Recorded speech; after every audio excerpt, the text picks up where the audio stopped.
So good morning students. Today we are going to discuss the topic vapor pressure of liquid solutions. We have already discussed in the last class vapor pressure of liquid. That sometimes might be useful to understand this concept. So what do you mean by the liquid solutions? Liquid solutions means these solutions are formed by solvent is in liquid state, solute may be solid state or liquid state or gaseous state. That means these liquid solutions are of how many types? 3 types. What are that? Solid in liquid. One is solid in liquid. Second one is liquid in liquid. And the third one is gas in liquid. These are the 3 types. We have already discussed about the gas in liquids, the solubility of a gas in liquids in the form of that law, Henry's law. Now, let me discuss now about liquid in liquid and solid in liquid, the 2 types of the solutions. Generally, while discussing the liquid in liquid or solid in liquid, we are taken always liquid ice, liquid solvent, ice, volatile compound, and solute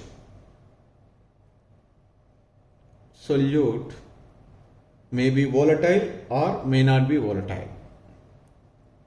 May be volatile or non-volatile. Volatile or non-volatile. Here, first let me discuss about the liquid in liquid solution, that is vapor pressure of liquid solutions. So now, first let me discuss the vapor pressure of liquid solutions. To understand this one, let us take a closed vessel.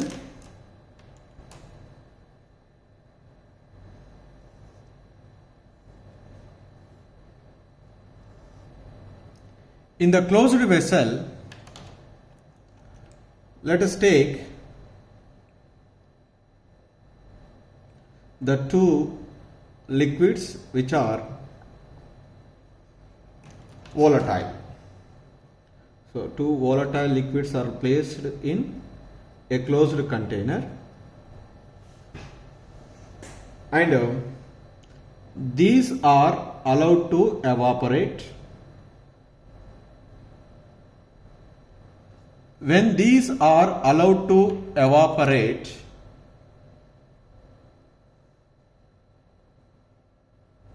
both the volatile liquid components are converted into the vapor form,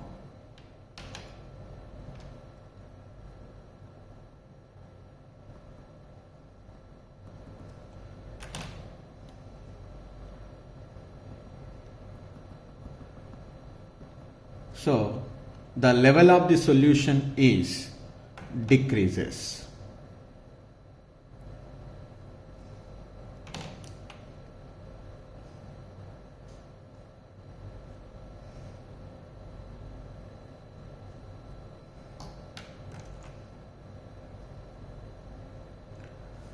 So now in the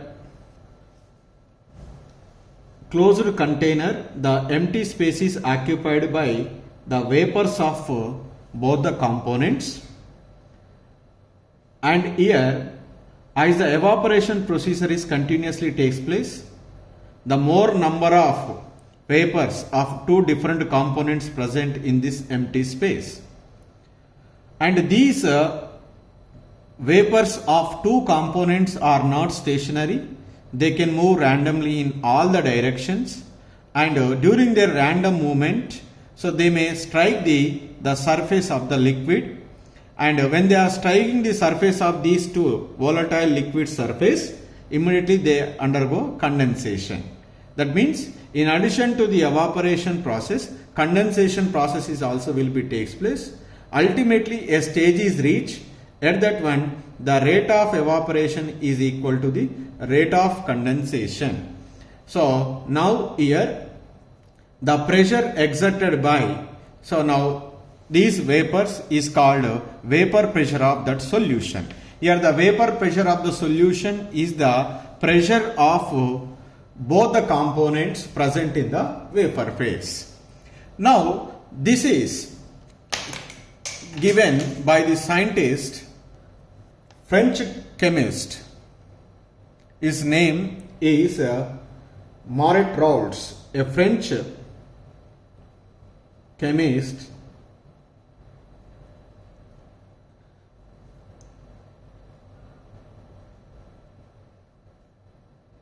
Maurice Roux gave a quantitative relationship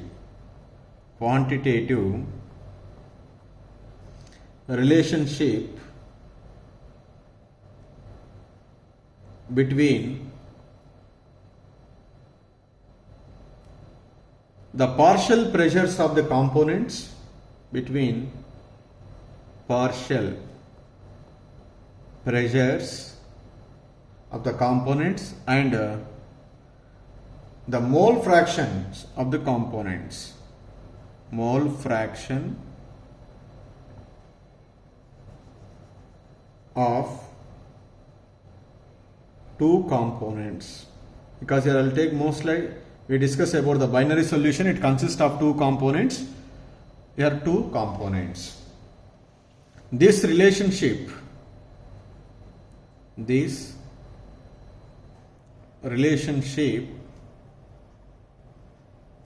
is known as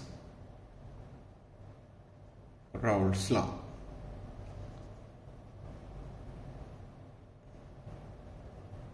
Raoult's law.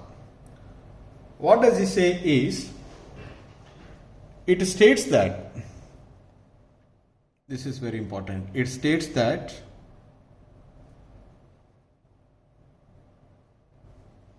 at a given temperature,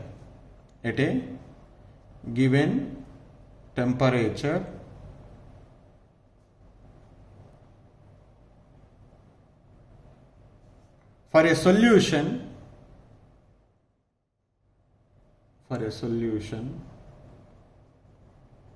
of volatile liquids,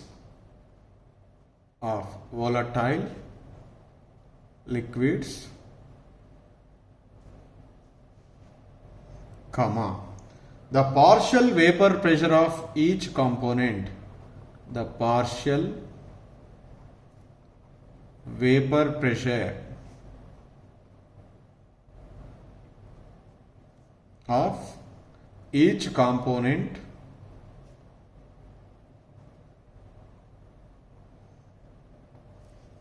in solution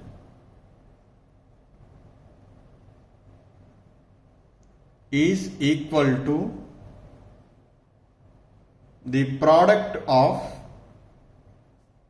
vapor pressure of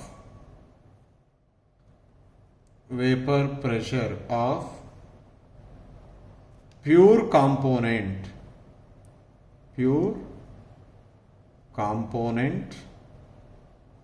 and its mole fraction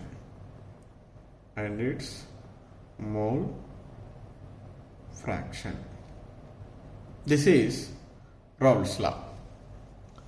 At a given temperature, For a solution of volatile liquids, here we are taken both are volatile liquids. These two are two volatile liquids. In that case, both the volatile liquids are allowed to evaporate. So both are exhibiting the pressure because both the vapors are present. The pressure, the vapor pressure of each component in the solution is equal to the product of vapor pressure of pure component and its mole fraction. That is called Raoult's law. So now let us take a binary solution. Let us consider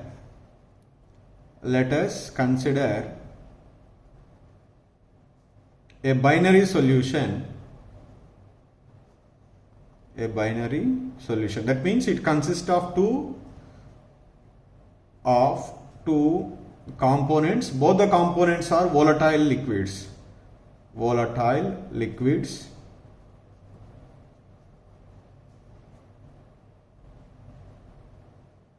And they are denoted as A and B. What are that? A and B. A and B are the components of a binary solution. Both A and B are the volatile liquids having mole fractions. That means the mole fraction of each component. Mole fractions XA and XB. What are that? XA and XB are the mole fraction of that components respectively.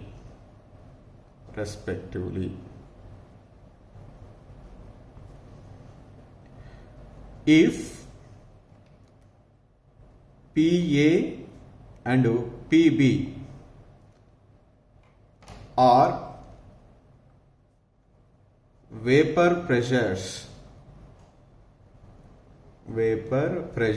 of components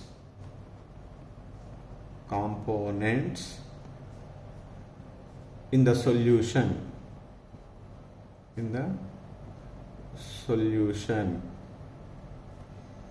So according to Raoult's law, then you can apply. Then according to Raoult's law, what is Raoult's law says? The partial vapor pressure of each component, that is PA, is always equal to the product of, that is multiplication, product of vapor pressure of a pure component. Pure is always represented with P naught A and its mole fraction XA. Similarly, PB is equal to P naught B into XB, where P naught A and P naught B are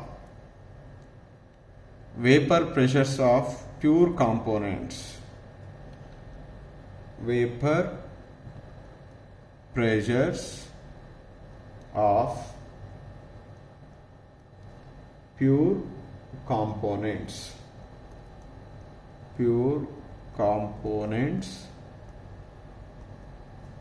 Capital A and capital B respectively. Capital B respectively at same temperature. So now these two components are mixed together to form a binary solution. This binary solution is allowed to evaporate. Both A and B components are vaporized, and in the vapor phase the components of A is present, components of B is present. The component A is exhibit pressure PA, the component B exhibit the pressure PB. Then what is the total vapor pressure? What we say that according to Dalton's law, the total pressure is equal to the sum of the individual pressures of the two components present in the solution. So that's why I write here according to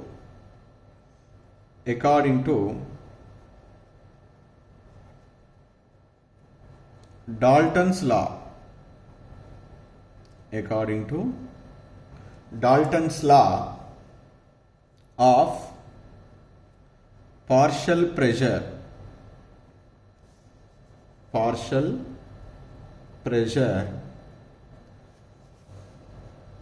the total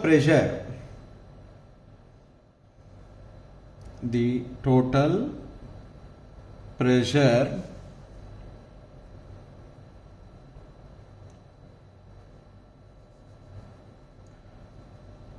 that is P over the solution phase in a container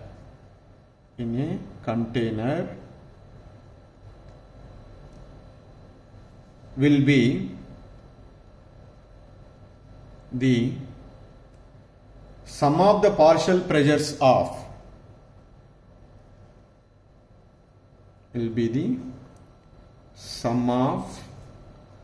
partial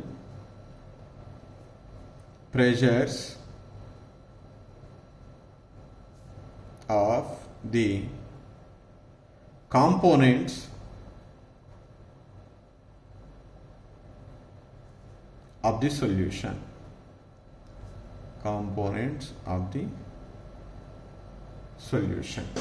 That is, we write as simply, so P total is equal to PA plus PB. What is PA, PB? That is, PA is equal to P naught A into XA plus P naught B into XB. So we know that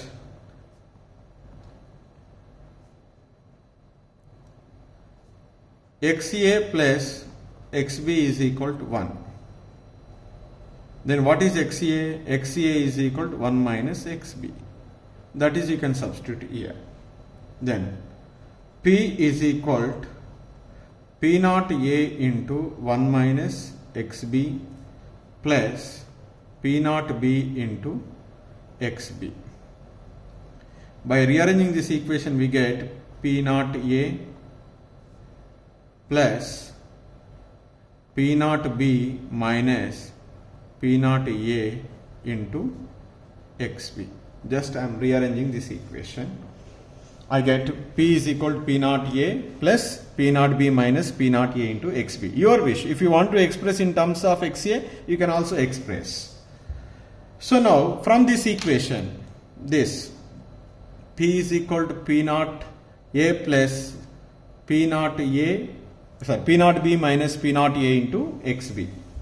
What we say that the first conclusion from this equation, the total vapor pressure of a solution can be related to the mole fraction of any one of the component. So that is, I write here total vapor pressure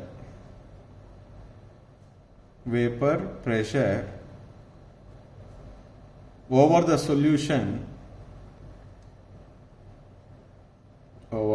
solution can be related to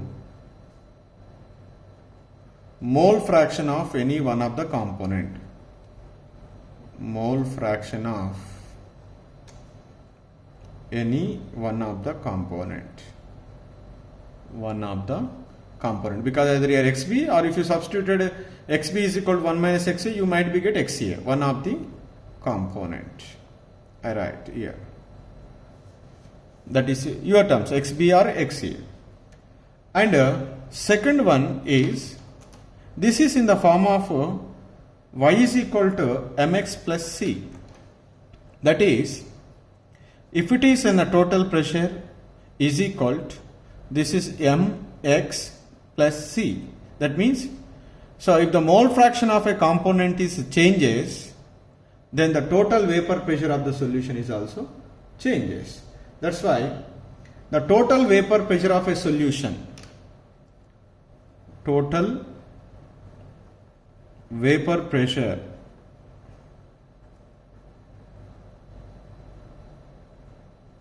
of solution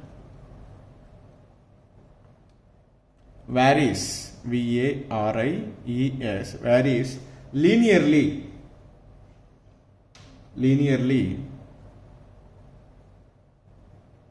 with mole fraction of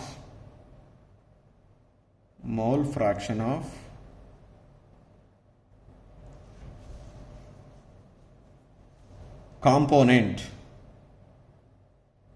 mole fraction of one of the component, I write one of the component, because the remaining values are always constant. P naught A, P naught B is always constant because that is the vapor pressure of the pure components at a particular temperature. They never change. So that's why, because I write P naught A and P naught B are constant.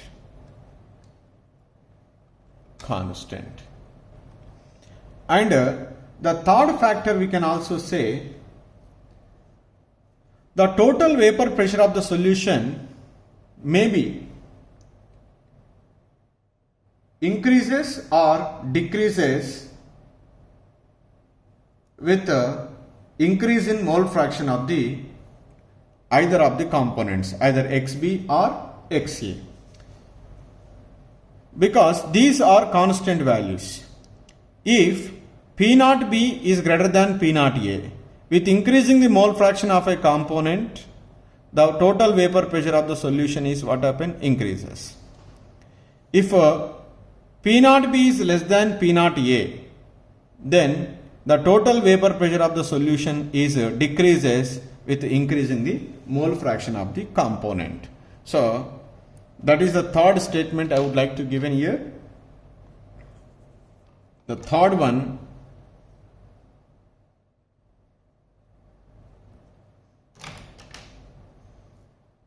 depending upon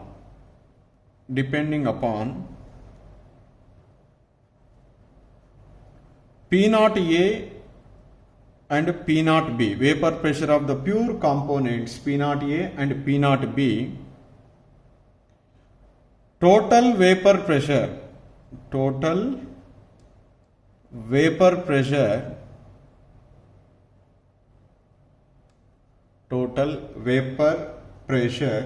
over the solution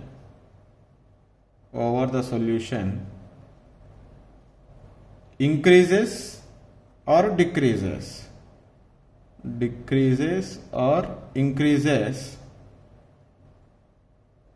with increasing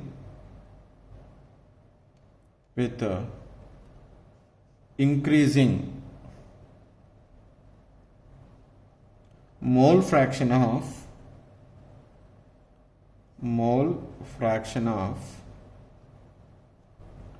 any one of the component,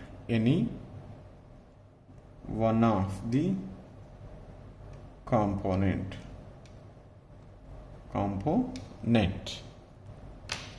So these are the three conclusions we made. So from this equation, P is equal to P naught A plus P naught B minus P naught A into XB. That is very clearly says the total vapor pressure of a solution can be related to the mole fraction of any one of the component, either XB or XA.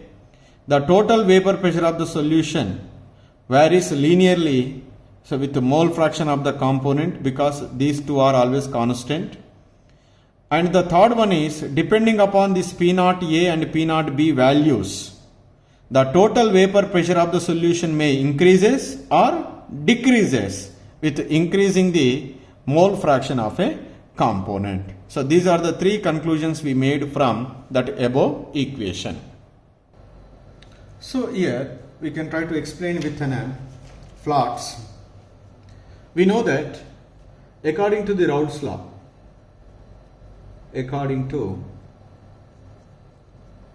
law, what we say that PA is equal to P naught A into XA, PB is equal to P naught B into XB. Here let us consider, just for our understanding, let us consider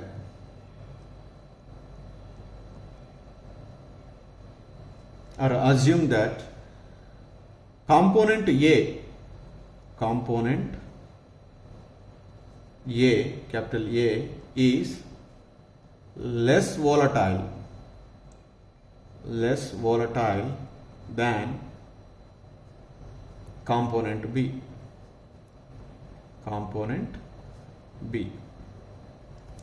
A is less volatile, B is more volatile. That means the vapor pressure of a pure component capital B is greater than the vapor pressure of a pure component capital A. So obviously A can exhibit the less pressure, B can exhibit the more vapor pressure, whether in pure state or whether in combined state. So now here, suppose in the first case, if mole fraction of a component XA is equal to 1, that means only one component is present, then what you write here, PA is equal to P naught A into XA, that is 1, that is equal to PA is equal to P naught A. If XA is equal to 0, what is the PA is equal to P naught A into 0, that is the vapor pressure of that component is 0. Similarly, if XB is equal to 1, then what we write here, PB is equal to P naught B. If XB is equal to 0, then what we write here, PB is also 0. So because this is, we are useful to explain the total vapor pressure of the components is a linear function of their mole fraction. That is, we can express in terms of, explain in terms of this plot. Okay, let us take here a plot is like this.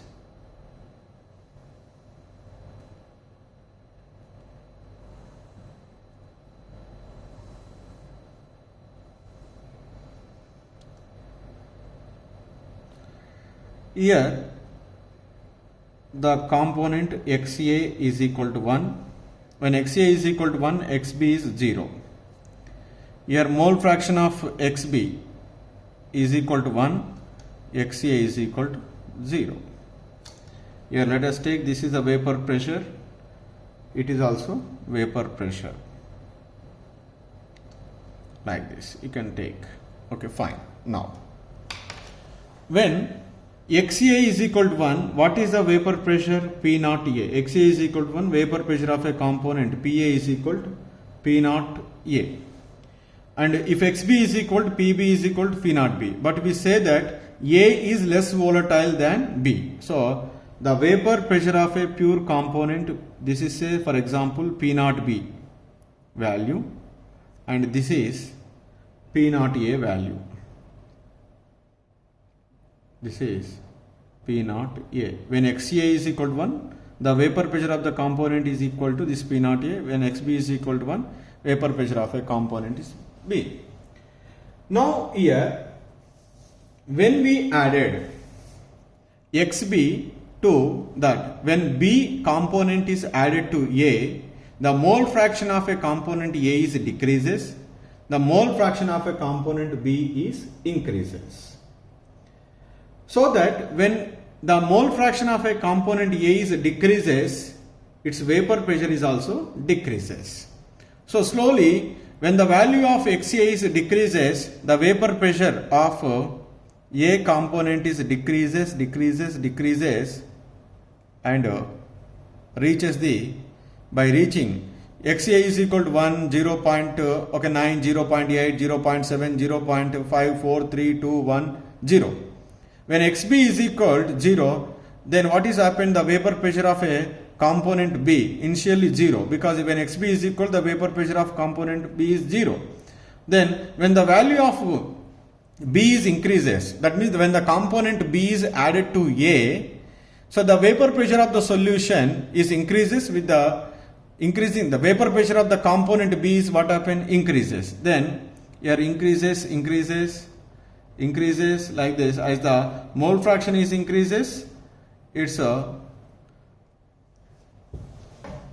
vapor pressure is also increases, right? Now in between these two, the composition is different. Here purely A is present, here purely B is present. But in between these two, A is present and B is present. When A and B is present, then what is the vapor pressure of a solution?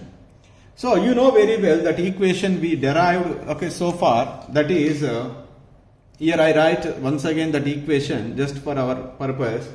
P is equal to P naught A plus P naught B minus P naught A into XB. This is that. Okay. Now here the mole fraction of a component is increases. The XB value is increases. And we say that always P naught B is greater than P naught A, because A is less volatile than component B. So that B exhibit more vapor pressure, A can exhibit the less vapor pressure. So this is more, this is less, so that we are getting positive value. Positive into positive, that is positive value. So to this P naught A, okay, with increasing the mole fraction of a component, the total vapor pressure of the solution is what happen, increases. P naught A plus some value, that means XB is equal to some 0 point something, then it is increases. Similarly, like XB value is increases, the vapor pressure of the solution is also increases. So when it reaches equal to 1, XB is equal to 1, XA is 0. When XA is 0, the component A are not present. Then at that time P is equal to what is that? P naught B into XB. When P is equal to P naught B into XB, XB is equal to what is that? 1. Then P is equal to P naught B. And that means whenever only one component is present, P is equal to P naught A. Then in between these two, XA is equal to 1, XB is equal to 1, B1. Then their respective pressures we are written directly. But in between XA and XB value, various composition is present, how the total vapor pressure is changes. The total vapor pressure is changes is with increasing the value of XB, so the P value is also increases. Why? Because P naught A plus, this value is plus and into something. So in addition to P naught A, so that P naught A plus something, that means the value is increases. So like this value is increases and reaches the P naught B finally. Why it is reaches the P naught B? Because whenever XB is equal to 1, no component A.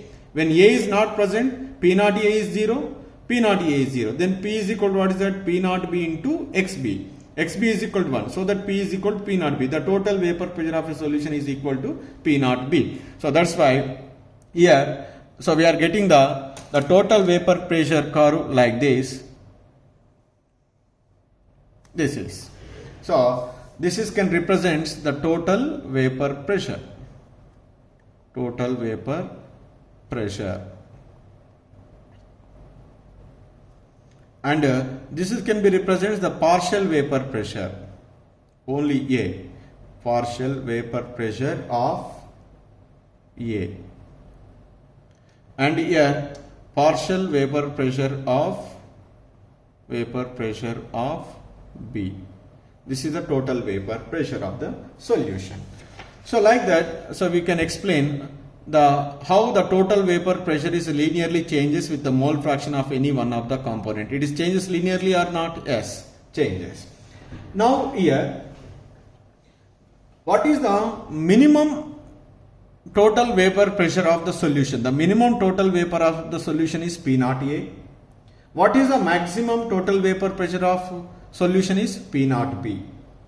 So what is that intermediate pressure? Whatever the value, the total vapor pressure we are getting, that is in between P naught A and P naught B. So like that we can explain how the total vapor pressure of a solution is linearly changes with changing the mole fraction of any one of the component with the help of this plot. So this is about the vapor pressure of a liquid in liquids solutions.